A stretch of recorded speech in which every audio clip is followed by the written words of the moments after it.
All right, everybody. I'm hoping that I've got a few people who are going to ask me some questions this morning.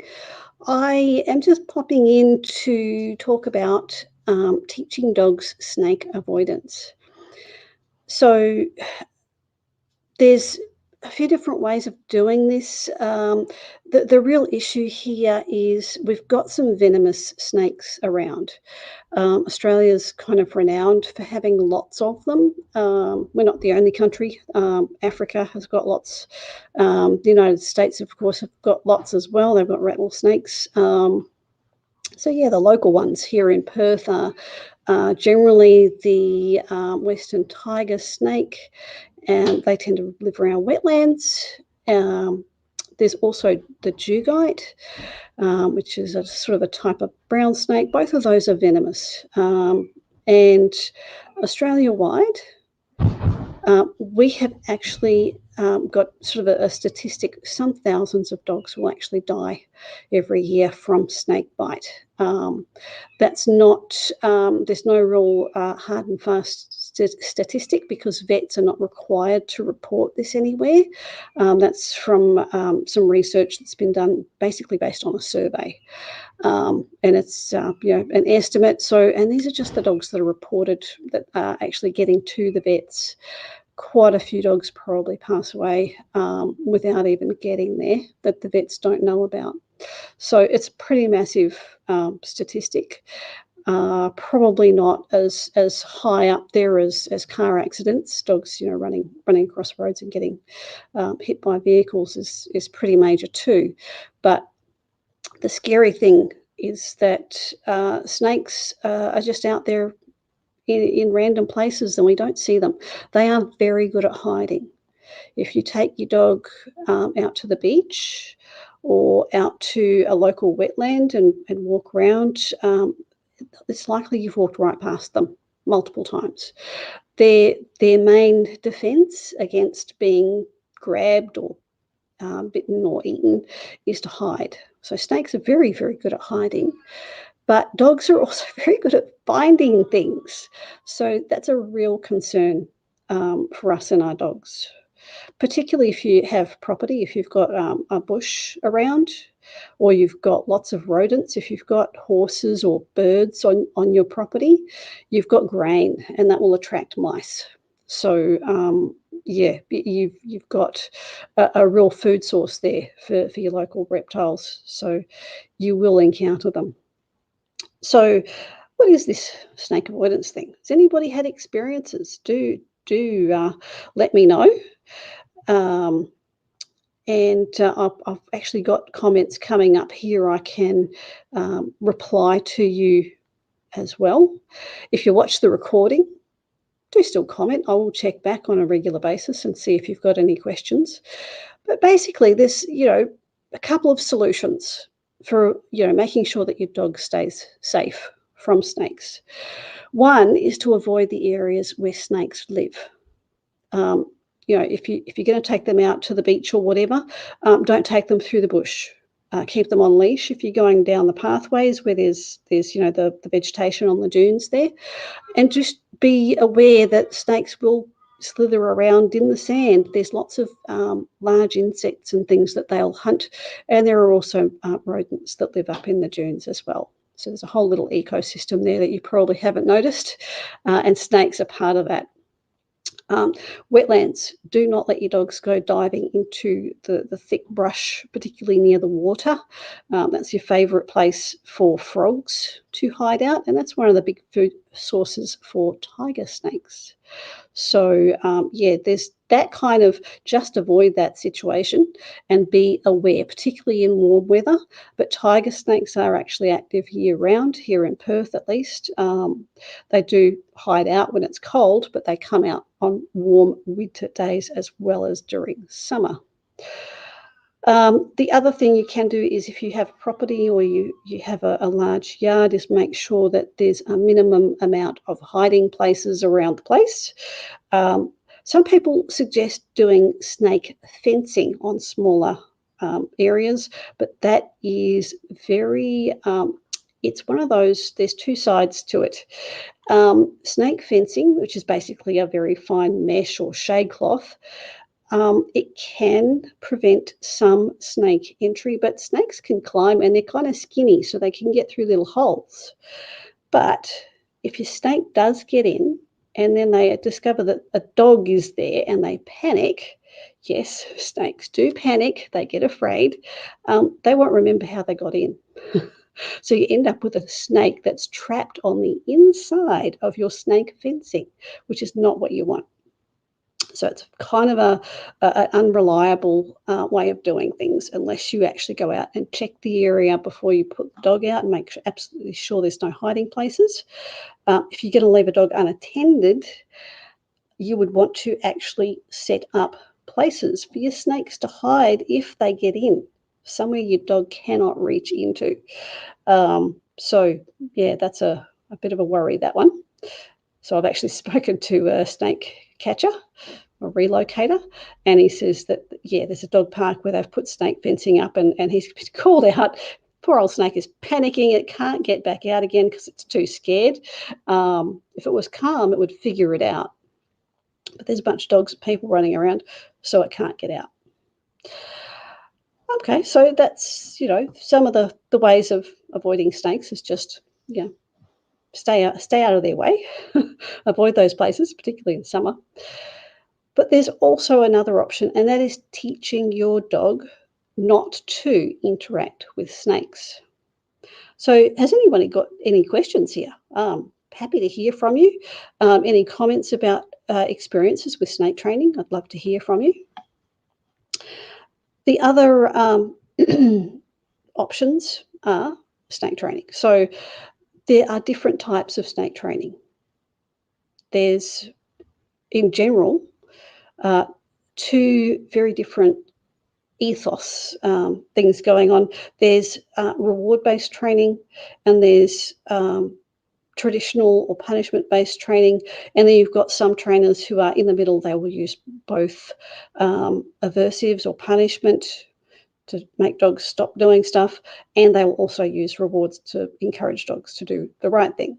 So I am definitely on the reward side of things. I don't use punishment in training, except for negative punishment. If we're going to be technical about it, I won't get into that right now. That's technical terminology. We are actually just going to talk about rewards and aversives in this session. What you can do is you can either choose the traditional method of teaching dogs to avoid snakes, and that is basically to scare the absolute crap out of the dog in association with a snake. That can be very effective. The advantages for those sorts of programs is that they can be done in a short amount of time, and so that's one of the big ones. It's cheap. If you're paying someone to do this for you, it's relatively cheap, and it can be highly effective. The disadvantages of that style of training are that, number one, it's a very brief exposure, and that means that it's not going to be done in a lot of different locations. So your dog might be exposed to the snake in a couple different places. Generally, the aversive is a collar that either vibrates or shocks the dog, or there are other forms of startling the dog. So basically, scare the crap out of the dog when they see a snake, and hope that that will generalize to all the different locations that they might encounter them. So the reason that that's a problem is dogs are not very good at generalizing. They will do some training in one location, and if you go somewhere else, it might not carry over. So if you've tried to teach your dog to walk nicely on a leash, you might find that your regular spots you go, they're actually quite good. If you practice in that location, they get quite good, and then you go somewhere new and exciting, and it sort of goes out the window, and you've got to start over. That applies to most training. You do need to practice until they're like, oh, this happens everywhere.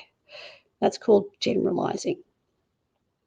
So with snake avoidance, if you've only scared them with a snake in one location, that might only work there. We don't know until they encounter a snake. Now, if it does work in multiple locations, the other extreme can also be true. And I've recently heard a story about this one where a few dogs they had the use of shock collars. They were exposed to a snake, and after that program, they did generalize. It was such a traumatic experience that they became highly distressed in the presence of other things that had been present when they were exposed to the snake. So they could perceive pretty much anything in that setup. It could be something that someone was wearing. It could be a random smell that was at that location. It could be anything that looks like a wriggly stick. So dogs who become highly anxious, it's like generalized anxiety disorder. It can lead to all kinds of other behavior problems that basically go right through the dog's life. Whenever you're out, possibly also when you're at home, they cannot function properly, and that can actually result in you going to see a vet behaviourist, which is um, not a cheap thing to do. Some of these guys actually require anti-anxiety medication. Basically, this dog has had a traumatic experience, and they've gone through and got PTSD, post-traumatic stress disorder. It's not something you want for your dog, and there is no way to guarantee that this can't happen. It does not happen to every dog. Absolutely, it doesn't. But there's no way to tell if your dog's going to be one that's really going to fall to pieces after they've had a shock collar snake experience. So that is a huge disadvantage in my book.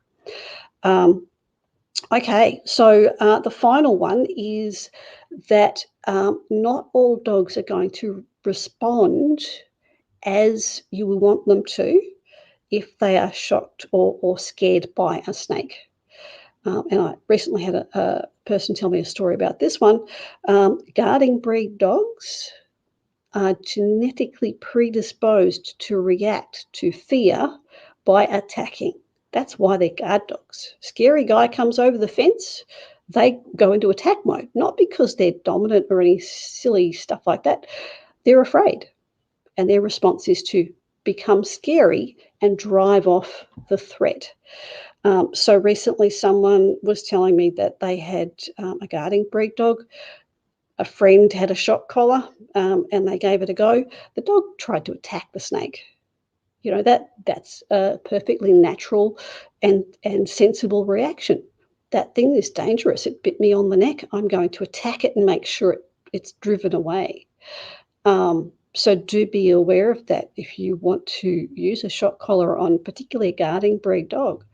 They might not run away. They might pick that as a threat, and they will much more likely to approach an attack, which will result in them being bitten. That's the snake's last resort, but if the dog is right there and trying to put the teeth in, that's what's going to happen. Okay, so kind of scary stuff.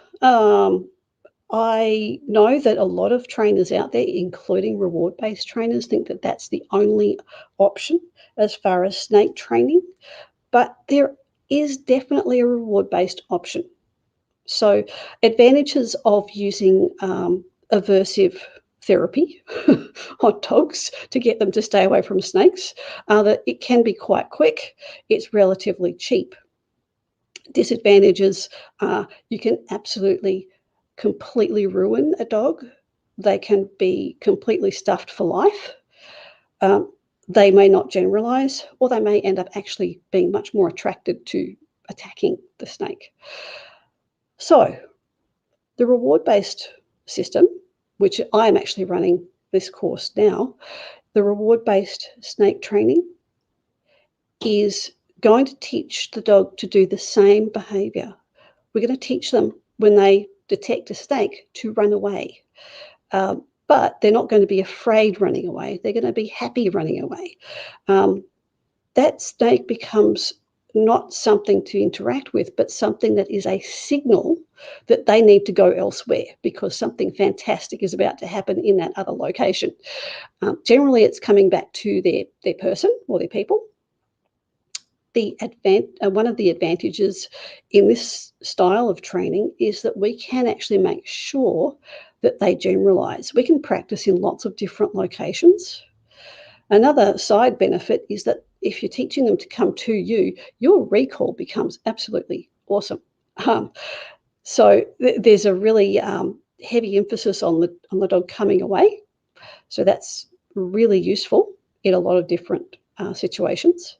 Another advantage is that you absolutely cannot break a dog using only reward-based systems. Yes, they might get a little bit chubby if you're using food treats. So you're not going to wean them off the food treats, or you're feeding them too much. But that's really as far as not getting bitten by snakes. Do we care if they're slightly chubby for a little bit? We don't.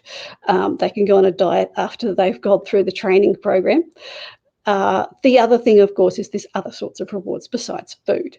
So don't worry too much about that one. But yeah, they are not going to be traumatized by this training at all. So that's a huge advantage.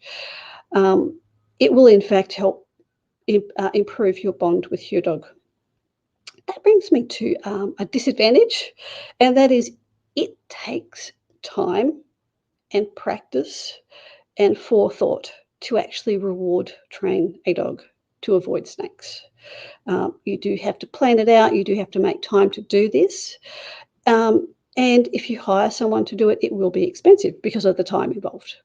So it's more expensive as far as financial outlay and time. But bear in mind, so the program that I run is a 2-month program, which gives you tons of time to do foundation work and get it all happening.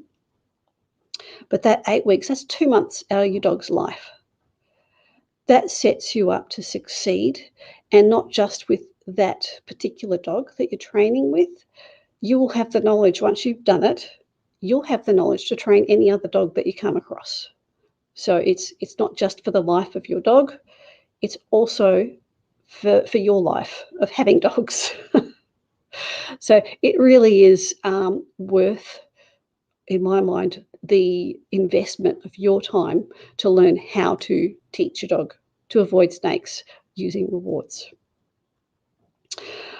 Okay, so if anyone's got any questions, do post. I'm going to be on for another minute or so.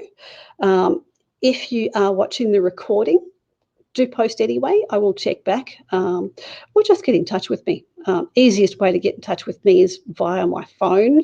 I do not spend heaps of time on Facebook because I have got a lot of other things going.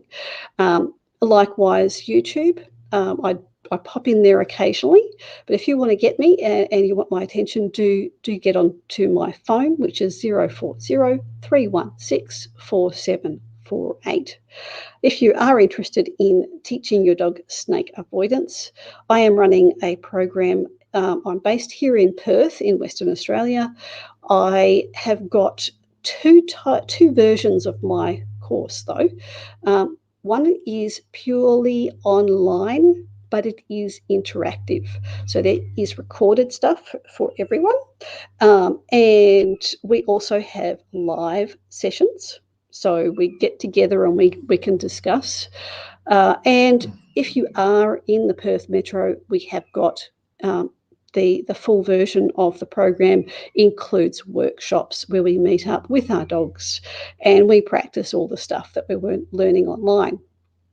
So that's definitely, I've been really enjoying the first round that I've run.